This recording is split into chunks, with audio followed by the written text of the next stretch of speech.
జన్మాష్టమి వేడుకలు రెండవ రోజు సందర్భంగా ఉట్టి మహోత్సవం నెల్లూరు నగరంలోని స్థానిక బాలాజీ నగర్ నందు కొట్టే వెంకటేశ్వర్లు మిత్ర బృందం ఆధ్వర్యంలో గత 29 సంవత్సరాలుగా నిర్వహిస్తున్న శ్రీకృష్ణ జన్మాష్టమి వేడుకలు రెండవ రోజు ఉట్టి మహోత్సవాన్ని వివిధ రాజకీయ పార్టీలకు చెందిన నాయకులు కోటరెడ్డి శ్రీనివాసరెడ్డి, ముంగమూరు చైతన్యరెడ్డి, మల్రెడ్డి కోటరెడ్డి తదితరుల చేతుల మీదుగా పూజా కార్యక్రమాలు నిర్వహించి తదనంతరం ఉట్టి కార్యక్రమాన్ని ప్రారంభించారు. ఈ సందర్భంగా కోటరెడ్డి శ్రీనివాసరెడ్డి మాట్లాడుతూ నెల్లూరు నగర ప్రజలు ఎంతో విశేషంగా ఆదరిస్తున్న ఈ కార్యక్రమాన్ని నిర్వహిస్తున్న కొట్టే వెంకటేశ్వర్లు అభినందించారని అన్నారు. ఈ కార్యక్రమంలో బాలాజీ నగర్ పరిసర ప్రాంతాలకు చెందిన ప్రజలు విశేష సంఖ్యలో పాల్గొన్నారు.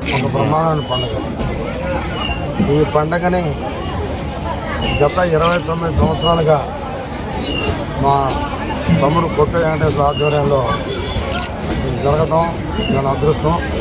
ఈరోజు నాకు ఇప్పుడే మొదటి చెప్పాడు ఉదయం వచ్చేది వెంకటేశ్వర 29 సంవత్సరాలు అంటే నాకు అర్థం కాదు. మొన్నలాగా స్టార్ట్ చేసింది 29 సంవత్సరాలు అప్పుడే అయిపోయింది.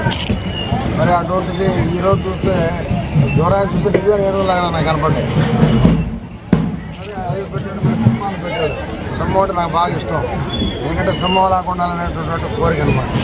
దీనికి ముఖ్య అతిథిగా ఇంకో తమ్ముడు కోటారెడ్డి గారు, ఇంకో తమ్ముడు చైతన్య గారు, అదే రకంగా రవి గారు, మంతు, ఈ కార్యనిర్వాహకుడు దీనికి ఎంత ఖర్చైనా పెట్టి ఈరోజు చాలా వెరైటీగా ఏనుగులు, గుర్రాలు అంటే సింహాలు దీన్ని పెట్టి నా తమ్ముడు కోటారెడ్డి మరోసారి అభినందిస్తున్నా. ఎప్పుడు కూడా భక్తి అనేది ఉండాలి. ఈరోజు ప్రజల్లో భక్తి భావం పెరిగిపోయింది. ఎందుకంటే ఒక ఏరియాలో బాలాజీ నగర్లో ఉట్టి మహోత్సవం, వినాయక చవితులు కానీ చాలా బ్రహ్మాండంగా జరుగుతాయి.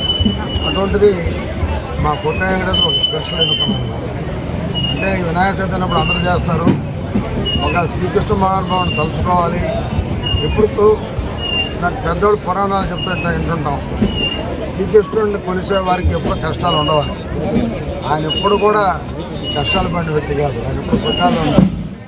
అటువంటి వ్యక్తిని కొలవటం కూడా ఒక అద్భుతంగా భావిస్తూ ఇంత మంచి కార్యక్రమం చేసినటువంటి మా కొట్టే వెంకటేశ్వర మరొకసారి అభినందిస్తూ, అదే రకంగా దీని కార్యనిర్వాహకులైనటువంటి అందరినీ మొత్తం పేరున వారిని అభినందిస్తూ, ఇక్కడికి వచ్చేటువంటి మొత్తం నాయకులు మరొకసారి కోటారెడ్డి గారు, ఆంధ్ర హనుమంతరావు గారు, అదే రకంగా చైతన్య గారు, అదే రకంగా రవి గారికి అందరికీ ప్రత్యేక ధన్యవాదాలు. నా మీడియా మిత్రులకు ప్రత్యేక అభినందనలు.